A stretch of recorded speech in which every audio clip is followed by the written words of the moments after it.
తెలంగాణ అంటే ఒక భావోద్వేగమని, తెలంగాణ రాష్ట్రం కోసం ఎంతో మంది ప్రాణత్యాగం చేశారని సీఎం రేవంత్ రెడ్డి అన్నారు. గతంలో ఎన్నో లోపభూయిష్టమైన నిర్ణయాలు జరిగాయని, వాటిని సరిచేసుకుంటూ ముందుకు వెళ్తున్నామని తెలిపారు. 9 ఏళ్లైనా ప్రజల ఆకాంక్షలు నెరవేరలేదని, సమైక్యాంధ్రలో ఉన్న నిర్బంధాలు ఇంకా కూడా వెంటాడుతున్నాయని సీఎం రేవంత్ రెడ్డి పేర్కొన్నారు. ప్రతిపక్ష నేత సభకు రాకపోవడం సభకు గౌరవం కాదని, ఇప్పటికైనా ప్రతిపక్ష నేత సభకు వస్తారని అనుకుంటున్నానని రేవంత్ రెడ్డి అన్నారు. ప్రజాస్వామిక పాలన ఉండాలని వేలాది లక్షలాది మంది పోరాట యోధులై యుద్ధంలో ముందు భాగాన నిలబడి రక్తం చిందించి నేల కొరిగి ప్రజాస్వామిక పరిపాలనను సాధించుకున్నారు.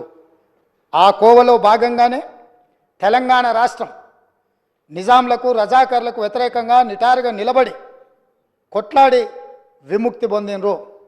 ఇదే కాదు, ఆనాడు కాకతీయ సామ్రాజ్యానికి వ్యతిరేకంగా సమ్మక్క సారలక్క వీళ్ళందరూ పోరాటం చేసి పన్ను కట్టమంటే పన్ను కట్టమని తిరగబడి త్యాగాలు చేసిన సమ్మక్క సారలమ్మ జాతర మనం ఈరోజు ఆదివాసి బిడ్డలు జంపన్న వాగులో తలార స్నానం చేసి అక్కడికి వెళ్ళి దేవుణ్ణి దర్శించుకుంటున్నాం. అలాంటి త్యాగాల పునాదుల మీద ఏర్పడ్డ ఈ తెలంగాణ రాష్ట్రం, పోరాటాలతో ఏర్పడ్డ ఈ తెలంగాణ రాష్ట్రంలో రాష్ట్ర అధికారిక చిహ్నంలో ఒక పక్కన చార్మినార్, ఇంకొక పక్కన కాకతీయుల ఆనవాళ్ళు ఉన్నాయంటే రాచరిక పోకడులు ఏ విధంగా ఉన్నాయి, పాలకుల యొక్క ఆలోచన ప్రజాస్వామ్యానికి వ్యతిరేకంగా రాచరిక పోకడలతో రాష్ట్ర అధికారిక చిహ్నంలో రాచదర్పాలు ఉట్టిపడుతుంటే ఇంకా కూడా మనము గులాములుగా వెట్టి చాకిరి చేస్తూ బ్రతకాల్సిందేనన్న ఆలోచనతోటి మా మంత్రివర్గం అంతా ఆలోచన చేసి రాచరిక పోకడలు, రాచరికపు ఆనవాళ్లు ఉండడానికి వీళ్ళే. భారత మాజీ ప్రధాని దివంగత నేత పివి నరసింహారావుకు కేంద్రంలోని బీజేపీ ప్రభుత్వం భారతరత్న ప్రకటించడంపై రాష్ట్ర మంత్రి కోమటిరెడ్డి వెంకటరెడ్డి స్పందించారు. దేశంలో మచ్చలేని నాయకుడు పివి నరసింహారావు అని కొనియాడారు. రాజకీయాల్లో ఆయన మార్గదర్శకుడు అని అభిప్రాయపడ్డారు. పివి నరసింహారావును ప్రధాని మంత్రిని చేసింది కాంగ్రెస్ పార్టీని అని గుర్తు చేశారు. దేశానికి ప్రధానమంత్రి అయ్యే అవకాశం వస్తే వదులుకొని పివి నరసింహారావుకు సోనియా గాంధీ ఛాన్స్ ఇచ్చారని తెలిపారు. బీజేపీ దేశాన్ని ముక్కలు చేస్తే పివి సంస్కరణలు అమలు చేసి దేశాన్ని అభివృద్ధి పథం వైపు నడిపించారని కోమటిరెడ్డి వెంకటరెడ్డి అన్నారు. తెలుగు జాతి ముద్దుబిడ్డ, తెలంగాణ ముద్దుబిడ్డ, అలాగే ఆ రోజు ముఖ్యమంత్రిగా భూ సంస్కరణలు తీసుకొచ్చి అసలు ఎవరు ఊహించని విధంగా భూములు పంచడం, మళ్ళా ఆ స్థాయి నుంచి ఈరోజు ప్రధానమంత్రి స్థాయిగా మన 14 భాషలలో అనర్గళంగా మాట్లాడే మేధావి భారత ప్రధానమంత్రిగా, అలాగే దేశ విదేశాల్లో ఖ్యాతిగాంచిన పివి నరసింహారావు గారికి భారతరత్న ఇవ్వడం నిజంగా చాలా సంతోషకరమైన వార్త. ఈ సందర్భంగా కేంద్ర ప్రభుత్వానికి కానీ అలాగే వాళ్ళ కుటుంబ సభ్యులు కూడా శుభాకాంక్షలు తెలియజేసుకుంటూ, కాంగ్రెస్ పార్టీలో పుట్టి కాంగ్రెస్ పార్టీలో మరణించి ఈరోజు దేశం ఒక స్థాయి, ఆ రోజు ఏంటంటే దేశం ఆర్థికంగా మొత్తం దివాలా తీసి మన గోల్డ్ లోన్ తీసుకొచ్చే స్థాయి నుంచి మన్మోహన్ సింగ్ గారిని ప్రధాన ఆర్థిక మంత్రిగా పెట్టుకొని, ఎవరు ఊహించలే ఆర్బీఐ గవర్నర్గా ఉన్న మన్మోహన్ సింగ్ గారిని ఆర్థిక మంత్రిగా పెట్టుకొని వారు చేసిన ఆర్థిక సంస్కరణలు రిఫార్మ్స్, ఆ తర్వాత వారే స్వయంగా ప్రధానమంత్రిగా మన్మోహన్ సింగ్ గారు 10 సంవత్సరాలు ఉండడం, నిజంగా ఈరోజు దేశం ఈ స్థాయిలో ఉన్నదంటే అది పివి నరసింహారావు ఆ రోజు ఎన్నో సంస్కరణలు తీసుకొచ్చి మొత్తం గాడి తప్పిన దేశ ఆర్థిక వ్యవస్థను గాడిలో పెట్టి ఈరోజు మచ్చలేని నాయకునిగా ఉన్న ఆయనకు భారతరత్న రావడం, ఈరోజు తెలంగాణ కాంగ్రెస్ పార్టీ పక్షాన రాష్ట్ర ప్రభుత్వం తరఫున ఇప్పటికే మా గౌరవ ముఖ్యమంత్రి గారు కూడా లీడర్ ఆఫ్ ది హౌస్గా వారు కూడా హర్షం వ్యక్తం చేయడం, మేమందరం కూడా హర్షం వ్యక్తం చేస్తాం.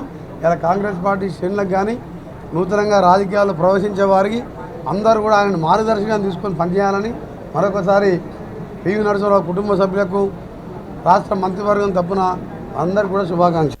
తెలుగు జాతి ఆణిముత్యం, బహుభాషా కోవిదుడు, ఆర్థిక సంస్కరణల పితామహుడు మాజీ ప్రధాని పివి నరసింహారావును భారత ప్రభుత్వం దేశ అత్యున్నత పౌర పురస్కారం భారతరత్నను ప్రకటించింది. పివితో పాటు మాజీ ప్రధాని చౌదరి చరణ్ సింగ్, హరిత విప్లవ పితామహుడు ఎంఎస్ స్వామినాథన్కు భారతరత్న ప్రకటించింది. ఈ విషయాన్ని ప్రధాని నరేంద్ర మోదీ ఎక్స్ వేదికగా ప్రకటించారు. తాజాగా పీవీకి భారతరత్న ప్రకటించడంపై బీఆర్ఎస్ అధినేత తెలంగాణ మాజీ ముఖ్యమంత్రి కేసీఆర్, మాజీ మంత్రి కేటీఆర్ స్పందించారు. పీవీ నరసింహారావుకు భారతరత్న దక్కడం హర్షణీయమని ఆనందం వ్యక్తం చేశారు. పీవీకి దక్కిన ఈ పురస్కారం తెలంగాణ ప్రజలకు దక్కిన గౌరవంగా అభిప్రాయపడ్డారు. బీఆర్ఎస్ డిమాండ్ను గౌరవించి పీవీ నరసింహారావుకు భారతరత్న ప్రకటించిన కేంద్రంలోని బీజేపీ ప్రభుత్వానికి కేసీఆర్ ధన్యవాదాలు చెప్పారు. కేసీఆర్ నేతృత్వంలో తెలంగాణ ప్రభుత్వం గతంలో నిర్వహించిన పీవీ శత జయంతి వేడుకల్లో భారతరత్న ఇవ్వాలని డిమాండ్ చేస్తూ పోస్టు చేసిన ట్వీట్ను కేటీఆర్ ట్యాగ్ చేశారు. గత 10 ఏళ్లలో కేంద్రంలోని బీజేపీకి బీఆర్ఎస్ అండగా నిలిచిందని అసెంబ్లీలో గవర్నర్ ప్రసంగానికి ధన్యవాదాలు తెలిపే తీర్మానంపై చర్చలో సీఎం రేవంత్ రెడ్డి విమర్శించారు. రాష్ట్ర శాసనసభ వ్యవహారాల శాఖ మంత్రి గారు శ్రీధరబాబు గారు ఒక విషయం అన్నారు. అధ్యక్ష, అసత్యమైనటువంటి ఒక మాట వారు అన్నారు. బీజేపీ మాకు ఫ్రెండ్లీ పార్టీ అని, ఇది ఖండిస్తున్నాను. మా ఫ్రెండ్లీ పార్టీ ఎంఐఎం పార్టీ అన్న సంగతి తెలుసు, కానీ మాకు బీజేపీ ఫ్రెండ్లీ పార్టీ అని తెలియదు. దాన్ని ఖండిస్తున్నాం. దయచేసి ఆ రికార్డును తొలగించండి. వారు మాట్లాడడానికి ఒకవేళ బీజేపీతోనే మాకు పవికాల సంబంధం ఉంటే 4 బీజేపీ శాసనసభలు ఓడించినటువంటి అభ్యర్థులు ఎవరు సార్? బీఆర్ఎస్ పార్టీ అభ్యర్థి ఓడించాం. తమరు అన్నారు సంబంధం బీజేపీ, ముఖ్యమంత్రి కావాలి, ముఖ్యమంత్రి మార్చాలంటే వారికి అవసరం సార్ అడగదాల్సి. మేమే ఉండుంటాం కదా, నువ్వు 100 మంది అనుకుంటే మేము ముఖ్యమంత్రి ఎవరు చేయాలో చేసుకుంటాం, కానీ ఇంకెవరు అనుమతి మాకు అవసరం లేదు సార్. అది తమరికి రిపోర్ట్ తెలియదు, కానీ మీరు అన్నట్టుగా మాకెవరు అనుమతి దక్కలేదు సార్. మా శాసనసభ్యులే ఉన్నారు. మా నాయకుని మార్చుకోవాల్సిన అవసరం రాదు కూడా. ఒకవేళ అటువంటి పరిస్థితి మాకు ఎవరిని అడగాల సార్? మేమే 100 మంది ఉన్నాం కదా ఇక్కడ పోయిన ప్రభుత్వంలో. దయచేసి బీజేపీతో మాకు ఎలాంటి సంబంధం లేదు. కూకట్పల్లి నియోజకవర్గం కార్పొరేటర్లు కూకట్పల్లి జోనల్ కమిషనర్ అభిలాష్ అభినవ్ను మర్యాదపూర్వకంగా కలిశారు. అనంతరం డివిజన్లో పెండింగ్లో ఉన్న పనులకు సంబంధించి వివరాలను కార్పొరేటర్లు ఆయనకు సమర్పించారు. ఏపీహెచ్పీ డివిజన్లో ఇప్పటికే పలు అభివృద్ధి కార్యక్రమాలు నిర్వహించుకున్నామని, ప్రజల సమస్యలను పరిష్కరించుకున్నామని కార్పొరేటర్లు అన్నారు. నియోజకవర్గంలో పలు సీసీ రోడ్లు, నీటి పైప్లైన్లు, అనేక పార్కులు ఏర్పాటు చేసుకుని అభివృద్ధి పరుచుకున్నామని తెలిపారు. మరి కొన్ని చోట్ల అసంపూర్తిగా ఉన్న పనులను త్వరితగతిన పూర్తి చేసేందుకు చర్యలు తీసుకోవాలని కమిషనర్కి వినతి పత్రం సమర్పించామని కార్పొరేటర్లు తెలిపారు. మేడ్చల్ జిల్లాలో వాహనదారుల భద్రతా లక్ష్యంగా ఔటర్ రింగ్ రోడ్డుపై తీసుకోవాల్సిన జాగ్రత్తలు వివరిస్తూ ఐఆర్బీ సంస్థ రోడ్ సేఫ్టీ కార్యక్రమంలో నిర్వహించారు. అదేవిధంగా గడ్కేసర్ టోల్ ప్లాజా వద్ద ఏర్పాటు చేసిన కార్యక్రమంలో అతిథిగా గడ్కేసర్ ట్రాఫిక్ సిఐ కృష్ణంరాజు పాల్గొన్నారు. ఔటర్ పై పాటించాల్సిన జాగ్రత్తలపై ప్రతి సంవత్సరం అవగాహన కార్యక్రమం ఏర్పాటు చేస్తున్నట్లు టోల్ మేనేజర్ రతన్ సింగ్ తెలిపారు. ఔటర్ పై వాహనదారులకు ఎటువంటి ఇబ్బందులు తలెత్తకుండా డయల్లో 10449తో సమస్యలను అధిగమించామని, వాహనదారులు ట్రాఫిక్ రూల్స్ పాటించాలని కోరారు. వాహనదారులు అతివేగం, జాగ్రత్త, మద్యపానం సేవించడం వల్ల ప్రమాదాలు ఎక్కువ జరుగుతున్నాయని సిఐ కృష్ణంరాజు అన్నారు. మద్యపానం సేవించి వాహనం నడిపే వాళ్లపై కఠిన చర్యలు తీసుకుంటామని సిఐ సూచించారు. ఈ కార్యక్రమంలో Nehru outer ring road project head colonel Gireeshwar, Sudheer Kumar, Manohar Patel తదితరులు పాల్గొన్నారు. ప్రాణం మించిన వస్తువు కానీ, ప్రాణాన్ని మించిన ఇంకొకటి కానీ ఏది లేదు. కాబట్టి ఆ ప్రాణాన్ని సురక్షితంగా ఉంచుకొని రోజువారీ మన యొక్క కార్యక్రమం నిర్వహిస్తూ మన యొక్క గమ్యస్థానానికి చక్కగా చేరాలి అంటే మనం కొన్ని ట్రాఫిక్ రూల్స్ పాటించాలి. ఎప్పుడైతే మనం ట్రాఫిక్ రూల్స్ పాటిస్తామో అప్పుడు మనం సురక్షితంగా మన యొక్క గమ్యస్థానానికి మనము చేరుతామో. మనతో పాటు ఎటువంటి వ్యక్తులను కూడా ఇబ్బంది పెట్టాము. ఎందుకంటే ఎన్నో యాక్సిడెంట్లు చూస్తున్నాం మనం. ఒక వ్యక్తి యొక్క తప్పిదం వల్ల ఎంతోమంది ప్రాణాలు గాలిలో గడిచిపోతున్నవి. ఇక్కడ రోడ్డు మీద ఎట్లుంటుందంటే మనం తప్పు చేస్తే మనకి ఇబ్బంది జరగదు, మనతో పాటు ఎదుటి వారికి ఇబ్బంది జరుగుతుంది. ఎంత కాన్షియస్గా ఉండాలంటే రోడ్డు మీద ప్రయాణం చేసినప్పుడు తప్పు చేస్తే మనకే ఇబ్బంది జరిగింది అనుకోండి, నో ప్రాబ్లం. కానీ మనతో పాటు అమాయకులైన వాళ్ళు ఎంతోమంది యువత, ఎంతోమంది ప్రజలు ప్రాణాలు కోల్పోతున్నారు. కాబట్టి రోడ్డు మీద ప్రయాణించేటప్పుడు చాలా కాషనరీగా ఉండాలి. అదేవిధంగా ట్రాఫిక్ రూల్స్ 100% తెలుసుకొని పాటించాలి. పాటించినప్పుడు ప్రమాదరహితంగా ఫ్రీ ఇన్సిడెంట్గా ఉంటుంది. గ్రేటర్ హైదరాబాద్ నగర డిప్యూటీ మేయర్ మోత శ్రీలత శోభన్ రెడ్డి బీఆర్ఎస్ కార్మిక విభాగ అధ్యక్షుడు శ్రీ మోత శోభన్ రెడ్డితో కలిసి తార్నకాలోని డిప్యూటీ మేయర్ క్యాంప్ కార్యాలయంలో GHMC Secunderabad zone town planning అధికారులతో సమీక్షా సమావేశం నిర్వహించారు. సిటీని ప్రణాళికబద్ధంగా నిర్మించడంలో టౌన్ ప్లానింగ్ లో పనిచేసిన అధికారులు అందరూ కృషి చేయాలని డిప్యూటీ మేయర్ తెలిపారు. అలాగే నిబంధనలకు విరుద్ధంగా నిర్మిస్తున్న అక్రమ కట్టడాలపై తగిన చర్యలు తీసుకోవాలని అధికారులను ఆదేశించారు. మల్లారెడ్డి విశ్వవిద్యాలయం 23-24 మార్చి తేదీల్లో అడ్మిషన్ కమ్ స్కాలర్షిప్ టెస్టులను నిర్వహించినట్లుగా మల్లారెడ్డి విశ్వవిద్యాలయం vice chancellor doctor VSK Reddy తెలిపారు. యూనివర్సిటీలో నిర్వహించిన సమావేశంలో vice chancellor doctor VSK Reddy వివరాలు తెలిపారు.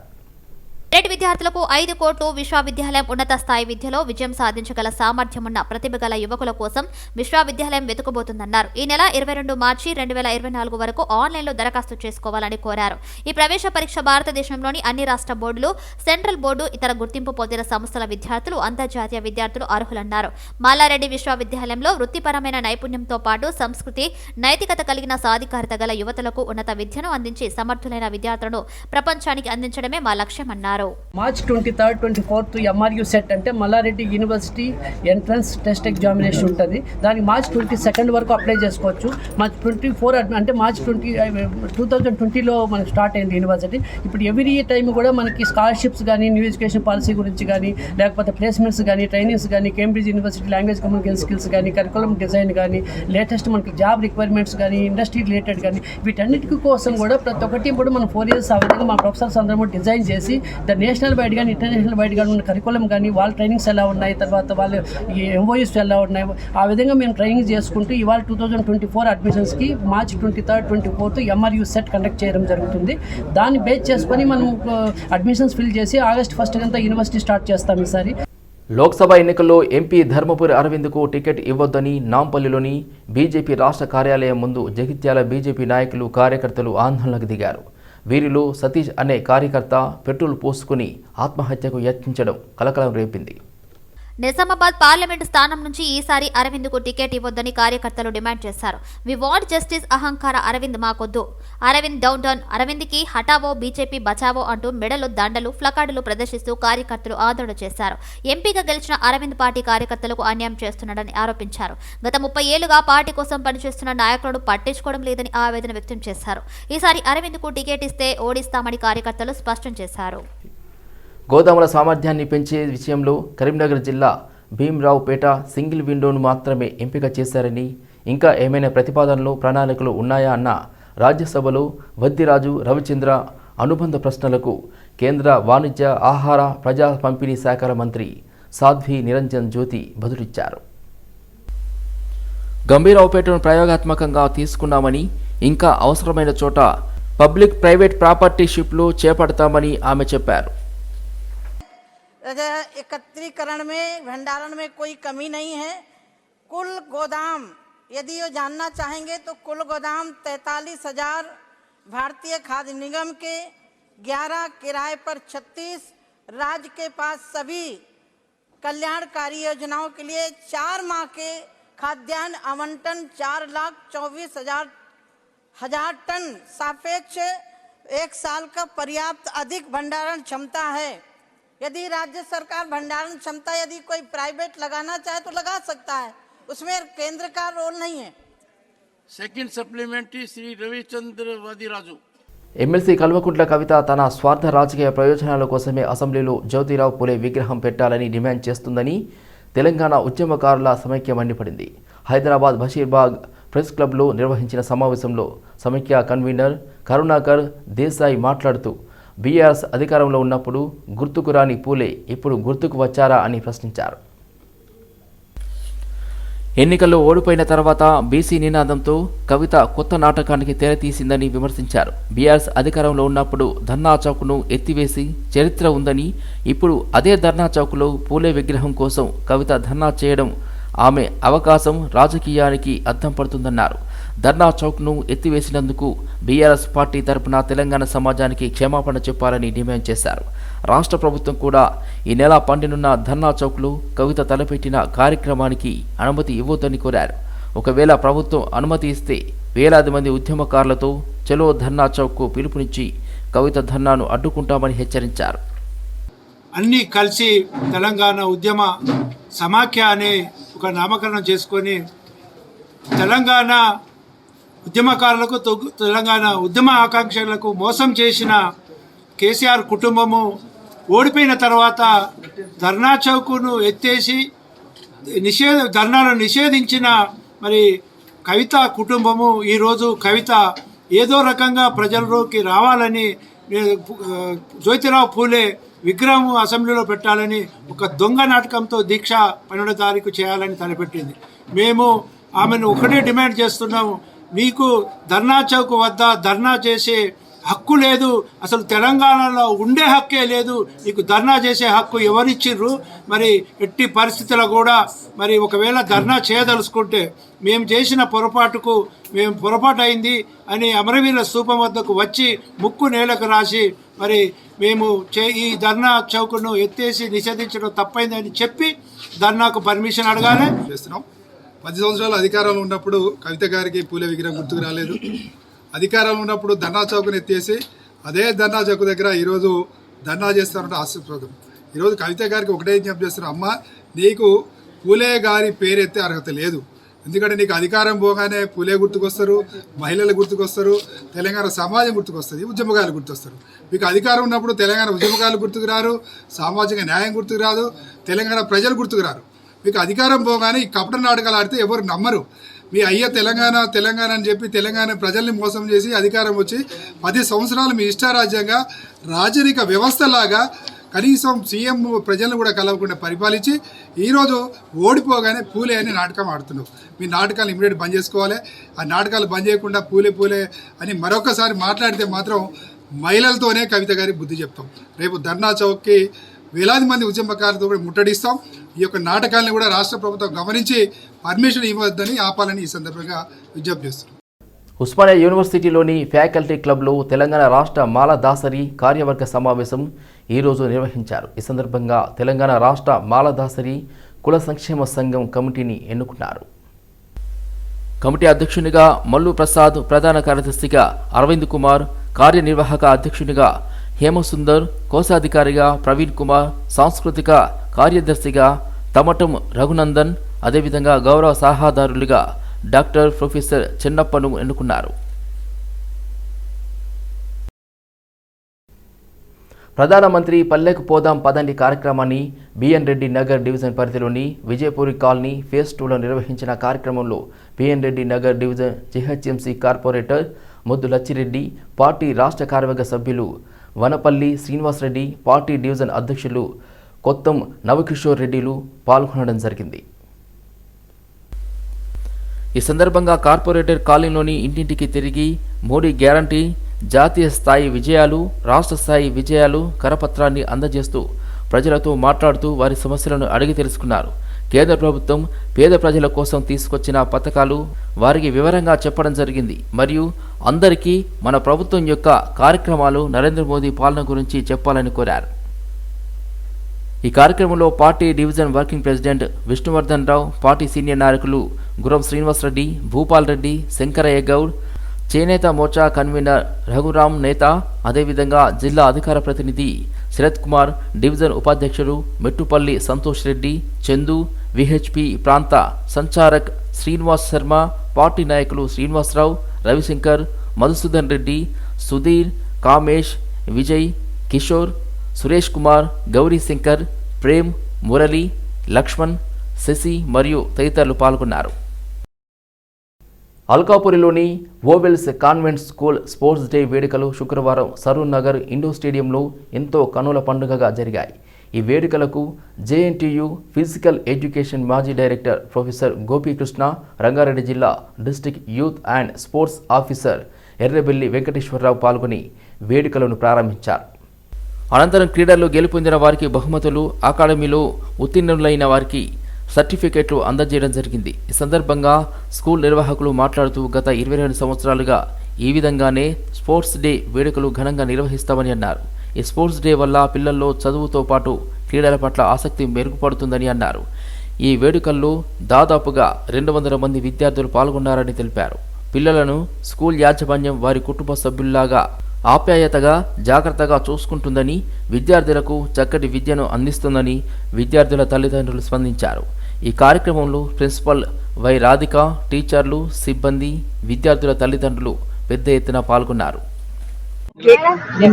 గేమ్స్ అంటే గుడ్ ఫర్ ఎయిమ్స్ అని చెప్పొచ్చు అండి. అంటే ఏంటంటే ఎయిమ్స్ మనం పెట్టుకునేవి సాధించాలంటే ఎప్పుడు హార్డ్ వర్క్, స్టూడియస్గా చదవడము, కష్టపడి కాకుండా అప్పుడప్పుడు రిలాక్సేషన్ కోసము గేమ్స్ ఉంటే మన బ్రెయిన్ ఇంకా బాగా పనిచేస్తుంది. యాక్టివ్గా క్రియేటివిటీ, అటువంటి మెమరీ పవర్ ఇవన్నీ కూడా మనకి బ్రెయిన్ డెవలప్ అవ్వడానికి హెల్ప్ అవుతుంది. సో చిన్నప్పుడు చదువుకున్నది ఏంటంటే ఒక ప్రావర్బ్ ఇంగ్లీష్లో, all play and no work made Jack a dull boy అని. అంటే గేమ్స్ ఉండాలి, అప్పుడే పిల్లలు డల్గా కాకుండా యాక్టివ్గా ఉంటారు అని చెప్పి. అంటే కార్పొరేట్ కల్చర్ వచ్చేసిన తర్వాత ఎప్పుడు ఇక ఐఐటీస్ యూపీఎస్సి అంటే సివిల్స్ అని చెప్పి చిన్న ఏజ్ నుంచి కూడా వాళ్ళను అంటే గ్రైండ్ చేసేస్తున్నారు మైండ్. సో అలా కాకుండా ఈ మధ్యన ఇలా ప్లే స్కూల్స్ పెట్టి వాళ్ళకి మంచి ఎంటర్టైన్మెంట్ ఇచ్చి వాళ్ళని ఇట్లా ఆల్రౌండ్ డెవలప్మెంట్ ఇచ్చి ప్రోత్సహించి మంచి బ్రెయినీ స్కూల్స్ లాగా చాలా స్కూల్స్ ముందుకు వచ్చాయి. పటాన్చెరు మండలం ముత్తంగిలో 2 ప్రైమరీ స్కూల్ టీచర్లను జిల్లా విద్యాధికారి వెంకటేశ్వర్లు సస్పెండ్ చేశారు. విద్యార్థులతో వారి తల్లిదండ్రుల పట్ల అమర్యాదగా ప్రవర్తించారనే అభియోగాలపై సస్పెన్షన్ వేటు పడింది. ముత్తంగి ప్రాథమిక పాఠశాలలో డి సందీప్ రెడ్డి, ఎన్ నర్సింహులు పనిచేస్తున్నారు. 2 ప్రైమరీ స్కూల్ టీచర్లుగా జిల్లా విద్యాధికారి విధుల నుండి తొలగించారు. మరియు నాకు ఫోన్ ద్వారా వీడియో కాల్ ద్వారా మెసేజ్ రావడం జరిగింది. ఇక్కడికి వచ్చి చాలామంది పేరెంట్స్ తర్వాత పిల్లల తల్లిదండ్రులు గుమిగూడి పాఠశాలకు సంబంధించినటువంటి కొన్ని సమస్యలపైన మాట్లాడడం జరిగింది. ఆ సమస్యలు కూడా మేము విద్యాశాఖ పక్షాన గుర్తించాము. వాటిని త్వరలోనే high school head master, primary school head master వాళ్ళందరినీ ఒకచోట కూర్చోబెట్టి ఆ సమస్యలన్నింటి కూడా పరిష్కారం చేస్తాం. ప్రధానమైనటువంటి సమస్య పేరెంట్స్ ఆరోపణ, పిల్లల్ని కొడుతున్నారు, చివాట్లు పెడుతున్నారు అనేటటువంటిది రావడం జరిగింది. పిల్లలతో మాట్లాడినప్పుడు ఇందులో కూడా వాస్తవం ఉన్నట్టు కొంతమంది పిల్లలు కూడా చెప్పడం జరిగింది. దానిపైన నివేదిక ఇప్పుడే తయారు చేసి పై అధికారులకు సమర్పించడం జరుగుతుంది. నేను కూడా ప్రత్యేకంగా క్లాస్ రూమ్లోకి వెళ్ళి పిల్లలతో ఇప్పుడే మాట్లాడి వచ్చాను. దానికి సంబంధించినటువంటిది మరి అలాంటి విషయాలు అయితే మరి ప్రత్యేకంగా పిల్లలు చెప్పినట్టు నాకైతే లేదు. నేను కూడా వెళ్ళాను, మా సిఆర్పీలు మిగతా బయట పేరెంట్స్ కూడా తీసుకొని వెళ్ళాను. గంజాయి మొక్క పెంచుతున్న వ్యక్తిని చందానగర్ పోలీసులు అరెస్ట్ చేశారు. లింగంపల్లి గోపీనగర్లో నివాసం ఉంటున్న ఆనంద్ ఇంట్లో గంజాయి మొక్క పెంచాడు. విశ్వసనీయ సమాచారం అందడంతో ఇంటిని పోలీసులు తనిఖీ చేశారు. పోలీసుల తనిఖీల్లో 5 అడుగుల 5 అంగుళాల ఎత్తు 600 గ్రాముల గంజాయి మొక్కను గుర్తించారు. పోలీసులు మొక్కను స్వాధీనం చేసుకుని ఆనంద్పై కేసు నమోదు చేసి ఎఫ్ఐఆర్ ఫైల్ చేశారు. రంగారెడ్డి జిల్లా ఆదిబట్ల మున్సిపాలిటీ చైర్పర్సన్పై అవిశ్వాస తీర్మానాన్ని పెట్టడం ఎంతో బాధాకరంగా ఉందని చైర్పర్సన్ కొత్త హార్దిక్ గౌడ్ ఆవేదన వ్యక్తం చేశారు. బీసీ మహిళ అని అక్కసుతో చైర్మన్ పదవి నుంచి తొలగించాలని చూస్తున్నారన్నారు. మంత్రి కొమిటిరెడ్డి వెంకటరెడ్డి అండతో ఇదంతా చేస్తున్నారని విమర్శించారు హార్దిక గౌడ్. కౌన్సిలర్ నిరంజన్ రెడ్డి, కోఆప్షన్ సభ్యులు పల్లె గోపాల్ గౌడ్ కలిసి అభివృద్ధిని అడ్డుకోవాలని తోటి కౌన్సిలర్కు డబ్బులు ఎరగా చూపి బీసీ మహిళ చైర్పర్సన్గా ఉంటే తొలగించాలని చూస్తున్నారని అన్నారు. అదే ఒక్క అగ్రకుల వారు చైర్మన్గా ఉంటే ఇలా జరిగేదాన్ని ప్రశ్నించారు. కొమ్మటిరెడ్డి వెంకటరెడ్డి అనే ఒక దుర్మార్గుడు, మేము ఆ రోజు మా కాంగ్రెస్ పార్టీకి ఎమ్మెల్యే ఓడిపోయిండు 2018లో. కొమ్మటిరెడ్డిని ఎంపీగా గెలిపించుకుంటే మాకు ఏదో సాయం చేస్తాడని మేము అనుకుంటే ఇవాళ మా నోట్లో మన్ను పోసిండు. కేవలం కొమ్మటిరెడ్డి వెంకటరెడ్డి విధానం వల్లనే ఈడ ఈ పరిస్థితి వచ్చింది మాకు. ఈడ దొంగ చీకటి ఒకటయ్యారు. కబ్జాలు పెట్టిన పల్లె గోపాల్ టీఆర్ఎస్ వాడు 10 ఎకరాలు కబ్జా పెట్టిండు, వీడు ఒక 10 ఎకరాలు కబ్జా పెట్టిండు. పార్టీలకు సంబంధం లేదు, ఈడ బీసీలం కాబట్టి ఈ విధంగా ఇబ్బంది పెడుతున్నారు.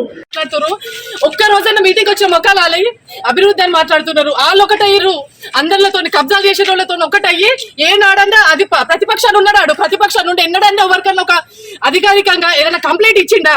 నేను అందరితో పోరాటం చేసిన కాబట్టి నా మీద అందరు కత్తులు ఈ రోజు ఈ రకంగా నన్ను ఇబ్బంది పెడుతున్నారు. ఈ ఒక్క సంవత్సరానికి అయిపోలేదు, ఇంకా ముందట్టు ఉంది చాలా.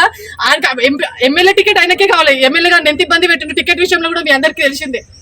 ఈరోజు ఆదిబట్ల ఉపపాలక సంఘం చైర్పర్సన్ పై పెట్టిన అవిశ్వాసం సమావేశాన్ని నిర్వహించడం జరిగింది. దీనికి గాను ఏదైతే వారి పట్ల అవిశ్వాసం ప్రకటించిన 13 మంది సభ్యులు కూడా ఏకగ్రీవంగా ఆమోదింపజేసుకొని ఈరోజు మేము అవిశ్వాసం నెగ్గడం జరిగింది. నాంపల్లిలోని బీజేపీ రాష్ట్ర కార్యాలయం వద్ద రాష్ట్ర బీజేపీ ఓబీసీ మోర్చా అధ్యక్షులు గంధమల ఆనంద్ గౌడ్ ఓబీసీ నాయకుల నిరసన తెలిపారు. జోడో న్యాయ యాత్రలో భాగంగా రాహుల్ గాంధీ ప్రధాని మోదీపై చేసిన అనుచిత వ్యాఖ్యలకు ఖండిస్తూ రాహుల్ గాంధీ దిష్టిబొమ్మను దహనం చేశారు. దేశ విదేశాలలో నరేంద్ర మోడీ భారతదేశాన్ని అగ్రస్థానానికి తీసుకెళ్తున్న విషయాన్ని ప్రపంచ దేశాలే గుర్తిస్తుందని ఓబీసీ నాయకులు అన్నారు. దేశంలో స్వతంత్రం వచ్చిన తర్వాత దేశాన్ని పాలించిన కాంగ్రెస్ పార్టీ బీసీల పట్ల ఎప్పుడూ నిర్లక్ష్య వైఖరి ప్రదర్శించిందని మండిపడ్డారు. నరేంద్ర మోడీ ప్రధానమంత్రి అయిన తర్వాత రాజకీయంగా గాని బడుగు బలహీన వర్గాల సంక్షేమం గురించి సంక్షేమ అభివృద్ధి పనులు చేస్తారని కొనియాడారు. ప్రజల కోసం కృషి చేసే ప్రధానికి రాహుల్ గాంధీ వెంటనే క్షమాపణ చెప్పాలని డిమాండ్ చేశారు. ఈ కార్యక్రమంలో ఓబీసీ మోర్చా ముఖ్య నాయకులు సంజయ్ గనాటే, శరత్ సింగ్ ఠాకూర్, రవికుమార్, శంకరుల్లా తదితరులు పాల్గొన్నారు. సెల్లింగపల్లిలోని జలవనంల విధ్వంసం కొనసాగుతుంది. గుల్మోహర్ కాలనీ, నేతాజీ నగర్లకు ఆనుకొని ఉన్న నీటి కుంటలోనూ కలిపేసి యథేచ్ఛగా ఇల్లు నిర్మాణం చేపడుతున్నారు. కళ్ళ ముందే కబ్జా జరుగుతున్న ఇరిగేషన్ అధికారులు మాత్రం పట్టించుకోవడం లేదని కాలనీ వాసులు ఆవేదన వ్యక్తం చేస్తున్నారు.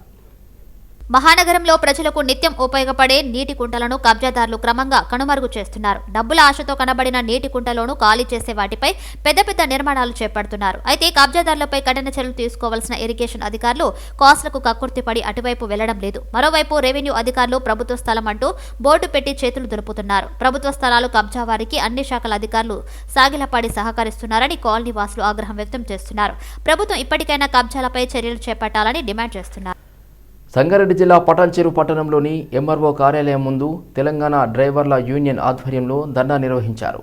ఎన్నికల సమయంలో పటాన్చెరు నియోజకవర్గంలో తమ బండ్లను తిప్పించుకొని ఎంఆర్ఓ భాస్కర్ డబ్బులు ఇవ్వకుండా ఇబ్బందులకు గురి చేస్తున్నారని ఆగ్రహం వ్యక్తం చేశారు. పటాన్చెరు నియోజకవర్గంలో ఎమ్మెల్యే ఎలక్షన్స్ లో 85 బండ్ల నియోజకవర్గంలో ప్రతి పోలింగ్ బూత్ తిప్పితే డబ్బులు ఇస్తామని చెప్పడంతో బండ్లను తిప్పామని డ్రైవర్ల యూనియన్ నాయకులు తెలిపారు. ఇప్పుడు ఎలక్షన్స్ అయిపోయి 5 నెలలు అవుతున్నప్పటికీ పట్టించుకోవడం లేదని ఆరోపించారు. రెక్క ఆడితే గాని డొక్క నిండదు, మేము చాలా ఆర్థికంగా నష్టాల్లో ఉంటాము, అలాంటి మమ్మల్ని వేధించడం సరికాదని డ్రైవర్లు ఆవేదన వ్యక్తం చేశారు. మాకు 2-3 రోజుల్లో మా డబ్బులు మాకు రాకుంటే మీ మీద తెలంగాణ యూనియన్ డ్రైవర్ల అందరం వెళ్లి కలెక్టర్కు ఫిర్యాదు చేస్తామని హెచ్చరించారు. ఈ కార్యక్రమంలో తెలంగాణ యూనియన్ డ్రైవర్లు అందరూ పాల్గొన్నారు. బండ్లు రిపేర్ వచ్చినా మళ్ళీ బండ్లు తెప్పించి అన్ని రకాల బండ్లు పెడితే మాకు ఇవాళ డబ్బులు ఇవ్వమంటే గవర్నమెంట్ డబ్బులు ఇస్తలేదు మాకు అసలు. మేము తిరిగి ఎంఆర్ఓ చుట్టూ తిరిగి మా చెప్పులు అరిగిపోయినా కానీ రూపాయి ఇస్తలేరు, రూపాయి చేస్తలేరు. ఆర్టీఓ అడుగుతానేమో ఎంఆర్ఓని అడుగుమంటాడు, ఎంఆర్ఓ అడుగుతానేమో డిస్ట్రిక్ట్ కలెక్టర్ అంటాడు, కలెక్టర్ అడగాలంటాడు, సిసిఎస్ వాళ్ళు ఆడికేసి పైసలు వస్తున్నాయి. అది రోజు వచ్చుడే ఉన్నాయి తప్ప ఇప్పటిదాకా డబ్బులు ఇచ్చేది లేదు. మా బండ్లు ట్యాక్సులు అట్టు ఉన్నాయి, ఫైనాన్స్ మా బండ్లు తీసుకోపోయినా కానీ ఇంతవరకు మాకు డబ్బులు అయితే ఇవ్వలేదు.